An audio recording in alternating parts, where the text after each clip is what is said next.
அதுக்கு பரிகாரம் தேடு. என் பாவாடை அவுந்தது தப்பு இல்ல, பக்கத்து விட்டு பையன் சிரிச்சதுதான் தப்புன்னு சொன்னா எப்படி? பாவாடைய சரியா கட்டிக்கணும் இல்லையா நீ? பொம்பளை என்ன அர்த்தம் தெரியுமா உனக்கு? அவ அரவணைக்கிறதுல பார்வதியா இருக்கணும், சிரிக்கிறதுல லட்சுமியா இருக்கணும், பேசுறதுல சரஸ்வதியா இருக்கணும், மொத்தத்துல முப்பெரும் தேவியரா இருக்கணும், மூதேவியா இருக்க கூடாது. குழந்தை பிறந்த உடனே பர்த் சர்டிபிகேட் வாங்கணும், ஸ்கூல்ல சேரணும்னா நேட்டிவிட்டி சர்டிபிகேட் வாங்கணும், காலேஜ்ல சேரணும்னா மார்க் சர்டிபிகேட் வாங்கணும், வேலையில சேரணும்னா கான்டாக்ட் சர்டிபிகேட் வாங்கணும், செத்தா கூட டெத் சர்டிபிகேட் வாங்குறாங்க. அதே மாதிரி ஆம்பளையா இருந்தாலும் சரி பொம்பளையா இருந்தாலும் சரி, ஆம்பளைன்னா நல்ல புருஷன் பொண்டாட்டிக்கிட்ட சர்டிபிகேட் வாங்கணும், பொம்பளைன்னா நல்ல மருமகன் மாமியார்கிட்ட சர்டிபிகேட் வாங்கணும்.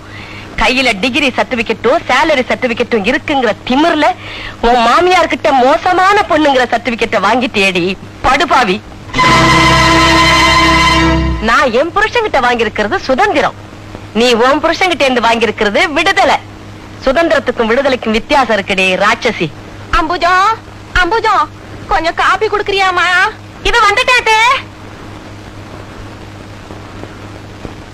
பாத்தியம்மா, கீழே இருந்து எங்க அம்மாவோட குரல் ஈன சுரத்துல கேட்ட உடனே 8 வயசு பொன்னாட்டம் துள்ளி குதிச்சு ஓடினாலே உங்க அம்மா.